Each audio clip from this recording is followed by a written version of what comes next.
Welcome back to 0.5%. This is episode 12, Weekend Research. In this episode, we'll be going over a lot of stuff. We had a pretty volatile market this week. On Friday, there was a big crash, and I'm going to go over the sectors a little bit.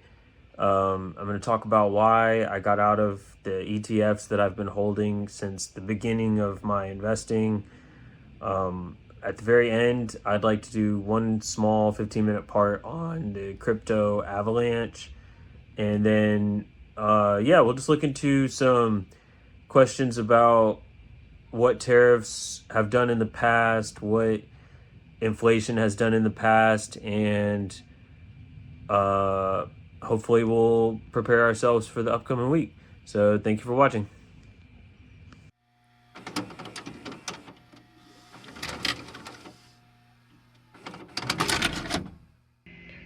All right, welcome back to 0.5%. This is episode 12, continuing with the weekend research. And I've wanted to start with FinViz, just looking at what happened to the market on Friday. But just from opening my Explorer tab, I don't know what algorithm it is, but it's clearly catching up that this is all I've been looking at. And I thought there was just some interesting news titles here that might paint a bigger picture. The first one that I saw was this one here: Zuckerberg, Bezos, and Musk. So that's Meta, Amazon, and X.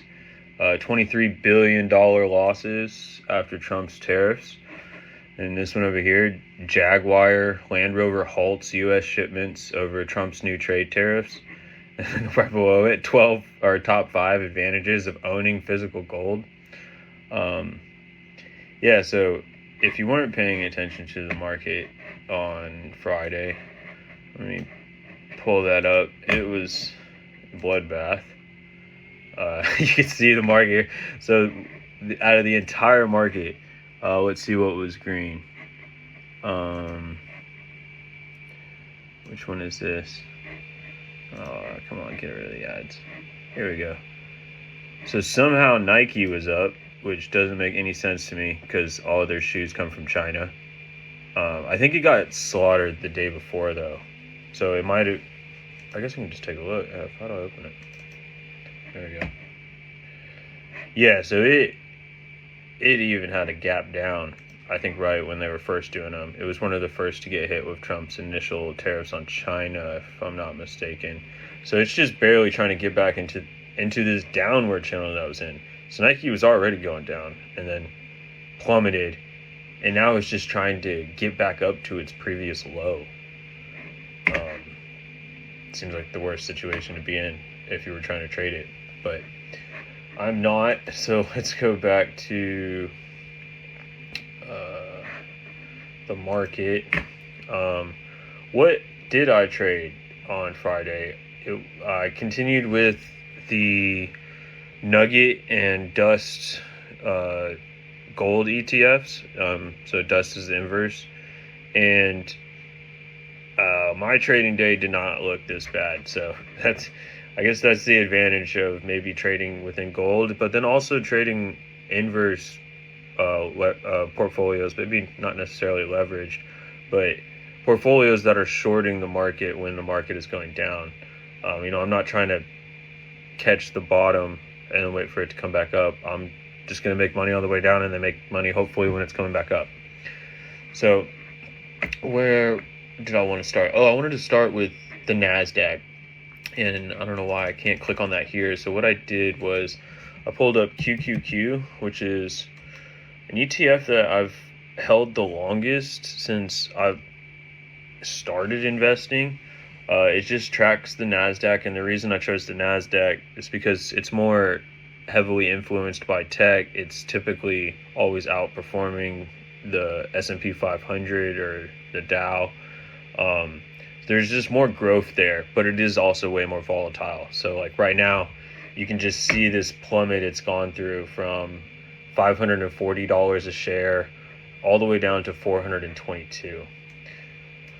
And yeah, so I want to back it up a little bit to the weekly we can see a little bit more how drastic this drop was on Friday, or just for the past week. And then I want to take so it's broken below its 50. It hasn't quite got down to its 200, but as far as support, well, this is the level that it bounced at back in, I think that's August of 2024. But if it doesn't hold here, which I don't think it is, I'm pretty sure everything's coming down to the 200. Monday is just going to, in my opinion, probably going to be just as bloody as Friday was. So come out to the month. Yeah, so there's still a long way for it to go. I wouldn't be surprised if it comes down to like 380 and tests these levels again. Right here, it's testing levels it did back in 2024 and late 2023, but I think it needs to hit the 200, and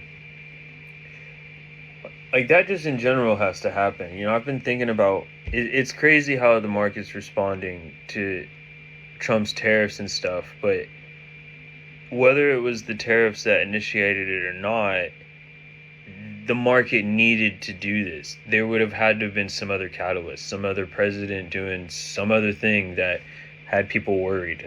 So like, I don't know. In my opinion, Trump's the guy in office right now, and Trump's doing something that's making it happen. But it had to happen, and it was crazy the other day too. I said, I sent a picture to my buddy. CNN had posted a quote from Trump that was basically saying to all investors, now is your time to get rich.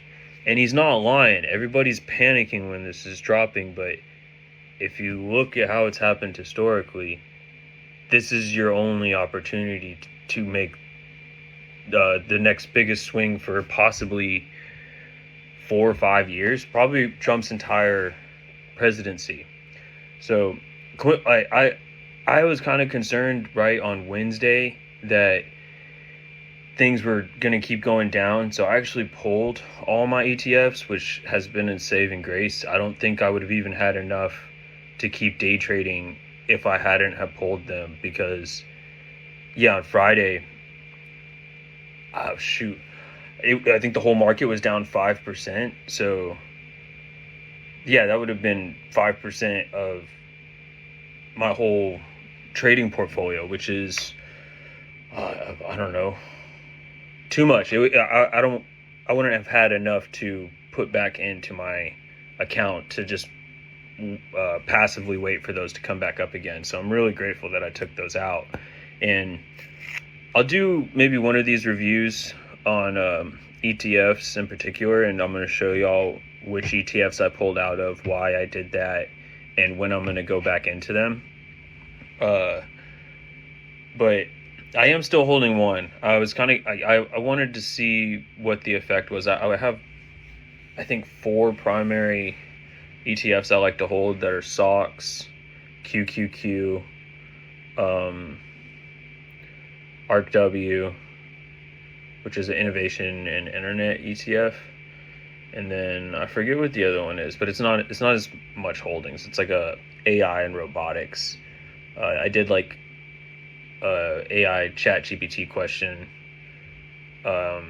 research the other day, and was wondering which ETF performed the best during Trump's last presidency, and it was robotics and AI, surprisingly. And then I thought even more. I was like, well, if those things are going to go up anymore, I believe in that. Like, now's the time. So anyways, I think the whole market's due back for a correction to the 200 line, and that got me thinking, okay, why did this happen in the past? I was looking at the most recent drop like this was from 2022 to 2023. So this is where I kind of want to start our weekend research discussion. If we come here, so I went into Chat GPT and just started asking the dumb questions to figure out what happened. So the first thing that I asked was, what was the primary catalyst for the NASDAQ correction between 2022 and 2023? It claims that it was aggressive monetary tightening by the Federal Reserve in response to surging inflation. So that was 2022. They were worried about surging inflation, and they did this by increasing interest rates. And now we're in 2025, and they're even more concerned about inflation. Like, it hasn't really been affected much. But the interesting thing is that all this worry about inflation, all these presidents I'm about to go over what they did to combat it in the past, seems like none of it ever worked. There was a little bit difference around the Great Depression when they hiked up tariffs to help out the farmers in the industrial industry. But yeah, we'll get into that. So I'll keep reading. For 2022 to 2023, the number one reason it claims it was the Federal Reserve rate hikes. Inflation in the U.S. reached levels not seen in over 40 years, peaking at 9.1% in June 2022. The Fed responded with a series of rapid interest rate hikes, lifting the federal fund rate from nearly zero in 2022 to over 4.25% to 4.5% by the end of 2022.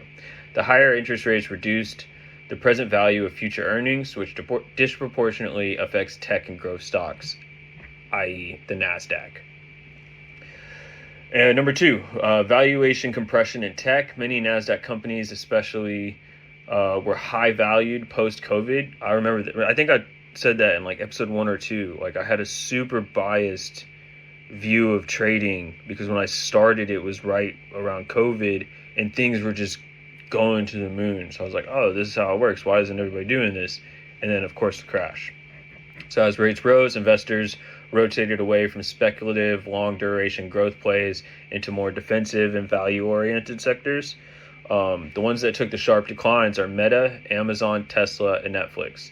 Literally the people on the cover of the news today, taking the same hit they took last time. But then if you think about it, if they were hit so hard last time, and they're still the richest people now, in general, it must not have been that bad. I think that's the time for, as a CEO, to do buybacks. You know, when your own stock is super low, just buy back your own stock, and then they end up super rich another 4 or 5 years down the road. So geopolitically and macro uncertainty. This is when the Russian-Ukraine war was getting kicked off, driving up energy prices and disrupting supply chains. Supply chain constraints were still in effect from China's COVID lockdowns, and then earnings slow down. So it says, in summary, the NASDAQ correction was primarily driven by the Fed's response to inflation. And then the next question I asked was, historically, what has been the most common approach for the U.S. government to manage inflation? And it says the most common approach is through monetary policy, primarily led by the Federal Reserve. While fiscal policy can play a role, it's usually the Fed that takes the lead, and this is typically how it goes. First, they start raising interest rates. It's the most common. This is supposed to, let's see, what is this? The Federal Reserve increases the federal fund rate, making borrowing more expensive. This reduces consumer spending and business investment, slowing down the economy and easing price pressures. It's the go-to move when inflation is persistent and is exactly what we saw in 2022 to 2023. Then there's another example here. It's the Volcker shock. Fed Chair Paul Volcker raised rates nearly 20% to crush double-digit inflation. So I'm not sure, but I mean, that sounded like it worked, but that would be insane.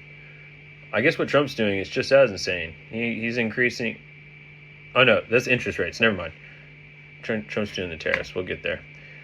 So quantitative tightening. The Fed reduces the balance sheet by selling government bonds. This pulls liquidity out of the financial system and is often used in tandem. This is what I think is kind of happening right now. Jawboning and managing expectations. The Fed often uses public communication to influence market behavior. Simply signaling a tighter stance can impact inflation expectations in markets. So example right now, Trump is putting in all these crazy tariffs, that maybe don't make sense to half the population. Markets plummeting. As soon as it gets back to that correction level of 200, when all the rich people or anyone who's paying attention can have the opportunity to buy in, he just changes his mind and doesn't do the tariffs. He just opens a window for people who know when to buy.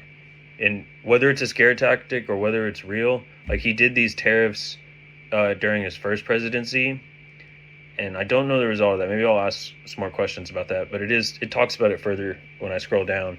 But I don't think that's not a possibility, that this is just a scare tactic to correct the market, and then the rich keep getting rich. And he even said on the news, he's like, to all investors, now's your time. Like, so he's saying the window might not last very long. Like he could just drop all the tariffs and be like, oops, that didn't work, and we're all good to just keep expecting a bull market. But we're coming up to 15 minutes, and then I got to throw on the intro and stuff on the beginning of this part one. So I'll pause it here, and I'm not going to scroll the screen. I want to keep going from this point, and we'll pick back up in part two. Thanks.